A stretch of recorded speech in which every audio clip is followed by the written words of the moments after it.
សួស្តីបងប្អូនទាំងអស់គ្នាបាទ AI ខ្ញុំធ្វើអត់ចាញ់ឥឡូវនេះខ្ញុំផុសរូបពិតបងប្អូនគឺថាទំពាំងរបស់ខ្ញុំនេះគឺល្អហើយធំទៀតដល់អញ្ចឹងខ្ញុំធ្វើ AI អត់ចាញ់ឥឡូវខ្ញុំផុសធម្មតាទៅបងប្អូនមើលទំពាំងខ្ញុំវាដុសមកចម្លែកមកគុំវាមានចម្លែកអញ្ចឹងណាមានតែមកគុំហ្នឹងទេបងប្អូនវាដុសចេញមកចម្លែកបងប្អូនគឺថាពិបាកដែរដល់អញ្ចឹងខ្ញុំធ្វើ AI អត់ចេញទៅវានៅអញ្ចឹងទៅអានេះហើយជាទំពាំងដែលល្អបំផុតបងប្អូនមានតែមួយទេទំពាំងខ្ញុំហ្នឹងពីរក៏ខ្ញុំកាច់ចោល3 4ដែរនៅសល់តែ4ហ្នឹងគេល្អបំផុត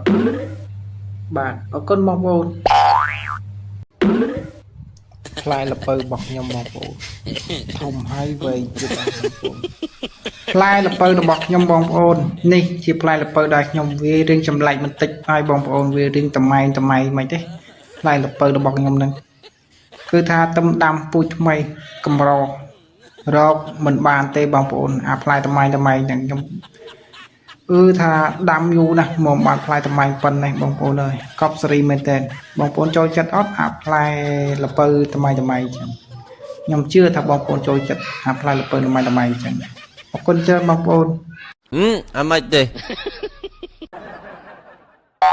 ផ្លែស្វាយរបស់ខ្ញុំបងប្អូនមើលនេះធំទលុកទលុនល្អណាស់ពិសេសសម្រាប់នារីចង់ទិញយកទៅញ៉ាំដល់ពេញមាត់ហ្មងពូជស្វាយបងប្អូនតែខែនេះផុតពូជស្វាយតែខ្ញុំនៅមានពូជស្វាយខ្ញុំនេះពូជល្អសុទ្ធ 100% កម្ររកបានបងប្អូនដឹងតាឃើញឲ្យជក់តបត់សក់តមុតតក់ពិសេសនៅរៀងរីហ្មង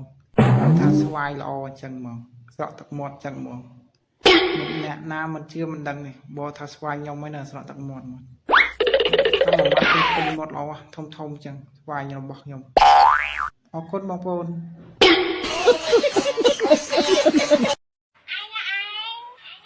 ហើយមិនទៀតហើយប្រើបងអីផងក៏មិនបានធ្វើអញកូនវាអី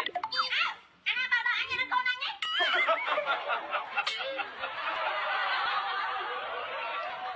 កប់សេរីហ្មង idol ជីវិតកម្មកររំចាក់បងប្អូនមានតែប៉ុណ្ណឹងបើមិនស៊ូទៀតគឺមានតែប៉ុណ្ណឹងហើយបងប្អូនក្នុងធំមានតែប៉ុណ្ណឹងបងប្អូនខំស៊ូណាស់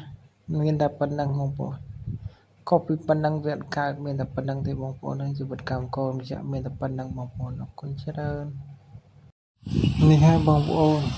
បាទអរគុណច្រើនណាស់បងប្អូនតាមដានទស្សនាវីដេអូរបស់ខ្ញុំបាទពីដើមរហូតដល់ចប់អធិស្ឋានរកកំហុសកុសកំត្រង់ណាសូមមេត្តាអភ័យទោសអរគុណពុកម៉ែបងប្អូនយ៉ាងខ្លាំងដែលបានទស្សនាវីដេអូរបស់ខ្ញុំបាទអរគុណច្រើនបងប្អូនទាំងអស់គ្នាដែលគ្រប់គ្រងវីដេអូរបស់ខ្ញុំហ្នឹងឯងបាទខ្ញុំមានតែអរគុណច្រើនទាំងអស់គ្នាហ្នឹងឯងសូមអរគុណបងប្អូនខ្លាំងមែនតើបាទ